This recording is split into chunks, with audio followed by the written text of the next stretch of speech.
but I know what it takes. I'm motivated by a mix of emotion. Got my statement and I'm reading it slow so I can.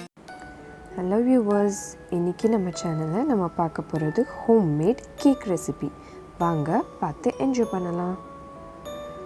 தேவையான ingredients list out பண்ணியிருக்கேன், note பண்ணிக்கோங்க. இன்கிரிடியன்ட்ஸை பார்க்கலாம். Baking soda, baking powder, cocoa powder, choco chips, silver balls, butter, dark chocolate, eggs, மைதா and sugar powder. வாங்க tools என்னென்னு பார்க்கலாம். Beater, mould, 2 mould எடுத்திருக்கேன். அப்புறம் chocolate mould, piping bags with nozzle. First நம்ம பட்டரை எடுத்துக்கிறோம். 1/2 கப் பட்டரை நல்லா பீட் பண்ணிக்கிறோம். சுகர் ஆட் பண்ணி நல்லா ஃப்ளஃபி ஆகிற வரைக்கும் நம்ம பீட் பண்ணிக்கிறோம். பட்டரை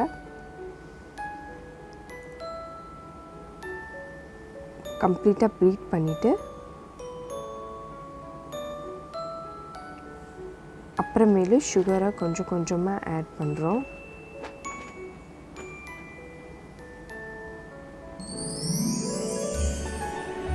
லைக் 1.5 கப் சுகர் ஆட் பண்ணுறோம் இல்லையா, அதில் நம்ம half the part பட்டரில் ஆட் பண்ணிக்கலாம்.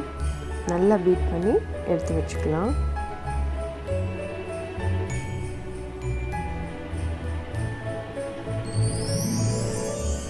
Next egg whites. நான் எக்லேருந்து எல்லோ யாக்கை ரிமூவ் பண்ணிவிட்டு ஒயிட்ஸை நல்லா பீட் பண்ண போகிறேன். அதனால் நல்லா க்ரீமியாக ஃப்ளஃபி டெக்ஸ்சர் வர வரைக்கும், பீக் அரைஸ் ஆகிற வரைக்கும் நல்லா பீட் பண்ணிவிட்டு அதுலேயும் சுகர் ஆட் பண்ணுறேன். கொஞ்சம் கொஞ்சமாக சுகர் ஆட் பண்ணி மிக்ஸ் பண்ணுறேன்.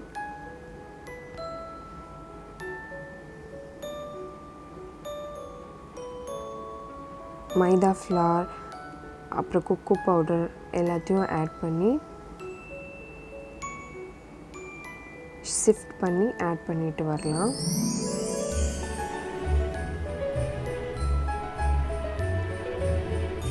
கொக்கோ பவுடர் எப்போவுமே சிஃப்ட் பண்ணி தான் ஆட் பண்ணணும்.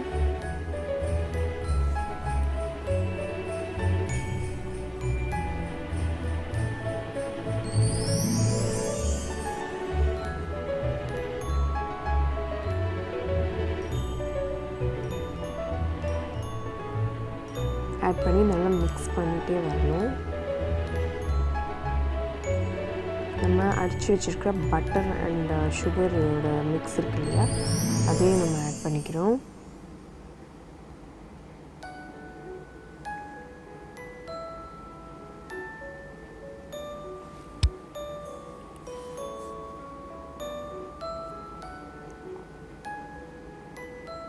ஆட் பண்ணிவிட்டு காஃபி பவுடர் ஆட் பண்ணுறோம். I have taken Bru coffee powder, instant coffee. அதையும் சிஃப்ட் பண்ணி ஆட் பண்ணிக்கோங்க.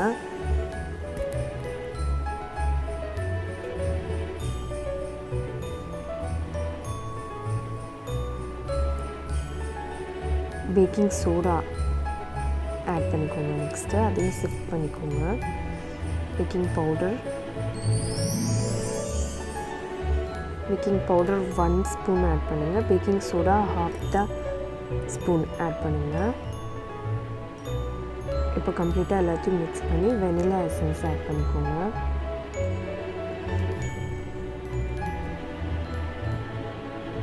டெக்ஸ்சர் ரொம்ப திக்காக இருக்கிற மாதிரி இருந்தால் நீங்கள் மில்க் ஆட் பண்ணிக்கலாம். 2 to 3 tablespoon milk add பண்ணிக்கோங்க. ஆட் பண்ணி எல்லாத்தையும் ஃபோல்ட் பண்ணுங்கள். ஜஸ்ட் ஃபோல்ட் பண்ணிகிட்டே இருங்க. சாக்கோ சிப்பை ஆட் பண்ணி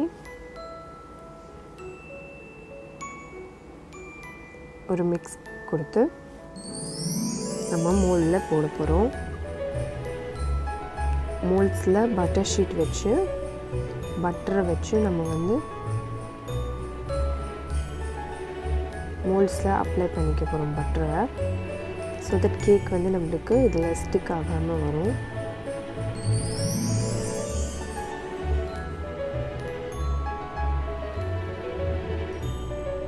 பட்டர் ஷீட்ஸ் வச்சே குக் பண்ணுங்கள். ஸோ தட் உங்கள் கேக் ஒரு பர்ஃபெக்ட் கரெக்டாக ரிமூவ் பண்ணுறதுக்கு ஈஸியாக இருக்கும் நம்மளுக்கு.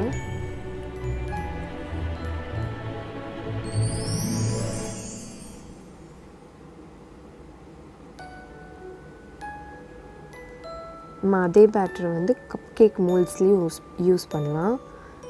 சிலிக்கான் மோல்ட்ஸில் பட்டர் அப்ளை பண்ணி வச்சுருக்கேன். ஹாஃப் த டின் போடணும் பேட்டரை. ஹாஃப் த டின் போட்டுட்டு வந்து நம்ம நல்லா டேப் பண்ணிக்க போகிறோம். நல்லா டேப் பண்ணி வச்சுக்கோங்க. ஒன் ஆஃப் த மோல்டை நான் வந்து ரைஸ் குக்கர்லேயும் ஒன் ஆஃப் த மோல்டை நான் ப்ரெஷர் குக்கர்லேயும் குக் பண்ண போகிறேன். ப்ரெஷர் குக்கரில் மேலே இருக்கிற வெயிட்டை ரிமூவ் பண்ணிவிட்டு சால்ட் வச்சு ஸ்டாண்ட் வச்சு நான் வந்து மோல்டை வச்சுருக்கேன். ரெண்டுலேயுமே ½ அன் ஹவருக்கு குக் பண்ண போகிறேன். அது வரைக்கும் டார்க் சாக்லேட்டை மெல்ட் பண்ணிக்கலாம். பட்ரு போட்டு டார்க் சாக்லேட்டை போட்டு நம்ம வந்து டபுள் பாயிலிங் மெத்தடில் மெல்ட் பண்ணி வச்சுக்கலாம். கேக் பேக் ஆனதை நம்ம எடுத்து கூலாக வச்சுக்கலாம். ஒரு 10 to 15 minutes நார்மல் ரூம் டெம்பரேச்சரில் வச்சுருக்கலாம். அப்புறம் மோல்ட்லேருந்து ரிமூவ் பண்ணலாம். இப்போ நம்ம விப்டு க்ரீமை எப்படி பண்ணுறதுன்னு பார்க்கலாம். விப்டு க்ரீமை ஃப்ரீசர்லேருந்து எடுத்த உடனே நம்ம பீட் பண்ண போகிறோம். மெல்ட் பண்ண சாக்லேட்டை நம்ம வந்து டார்க் சாக்லேட் பட்டர் போட்டு மெல்ட் பண்ணோம்ல, அதை நம்ம இதில் ஆட் பண்ண போகிறோம். என்னோடய பீட்டர் இல்லாதனால நான் ஹேண்ட்லேயே விப் க்ரீமை பீட் பண்ணுறேன்.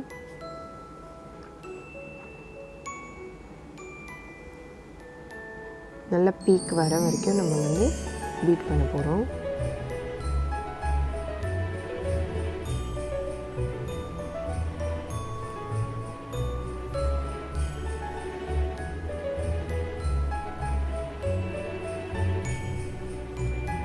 நான் அதுலேயும் பவுடர் சுகரை ஆட் பண்ணுறேன். ஒரு 2-3 ஸ்பூன் சுகரை ஆட் பண்ணுறேன், ஐசிங் சுகரை. ஸோ தட் அது நல்லா ஃப்ளஃபியாக இருக்கும் க்ரீம். பீக் வந்து சீக்கிரமாக ரைஸ் ஆகும். பாருங்கள், பீக் ரைஸ் ஆயிடுச்சு. பவுல் இன்வெர்ட் பண்ணாலுமே உங்களுக்கு பீக் வந்து க்ரீம் வந்து மூவ் ஆகாது. இதுதான் பர்ஃபெக்ட் கன்சிஸ்டன்சி. ஸோ இதுக்கப்புறம் நம்ம மெல்டட் டார்க் சாக்லேட்டை ஆட் பண்ணி பீட் பண்ண போகிறோம்.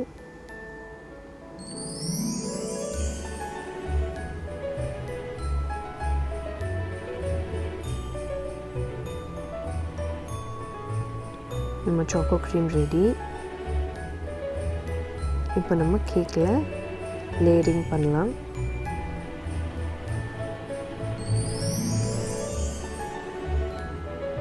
கேக்ஸை வந்து லேயர் பண்ணியிருக்கேன். லேயர்ஸ்க்கு நடுவில் க்ரீம் அப்ளை பண்ணுறேன்.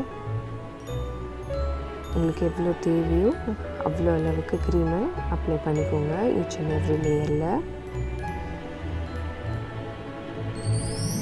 லேயர்ஸ் கட் பண்ணி நான் வந்து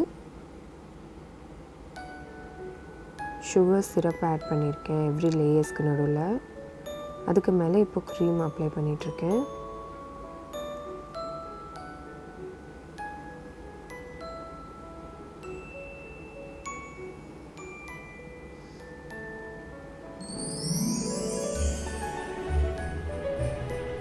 ஈவனாக அப்ளை பண்ணுங்கள். ஒரு இடத்துல அதிகமாக ஒரு இடத்துல கம்மியாக அப்ளை பண்ண வேண்டாம், ஈவனாக அப்ளை பண்ணுங்கள்.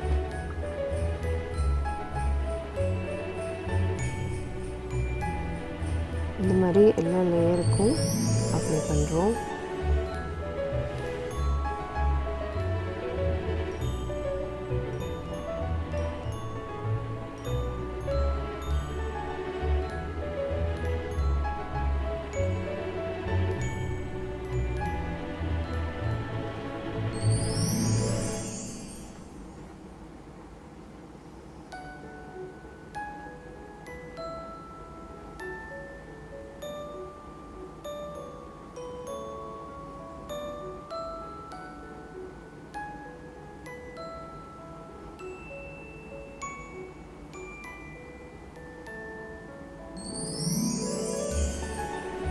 பாருங்கள் ஈவனாக அப்ளை ஆகிடுச்சு.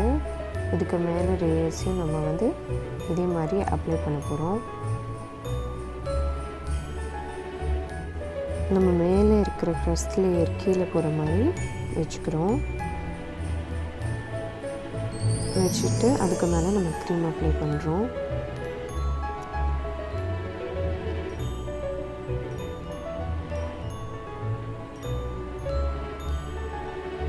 இதுலேயே ஈவனாக அப்ளை பண்ணுங்கள்.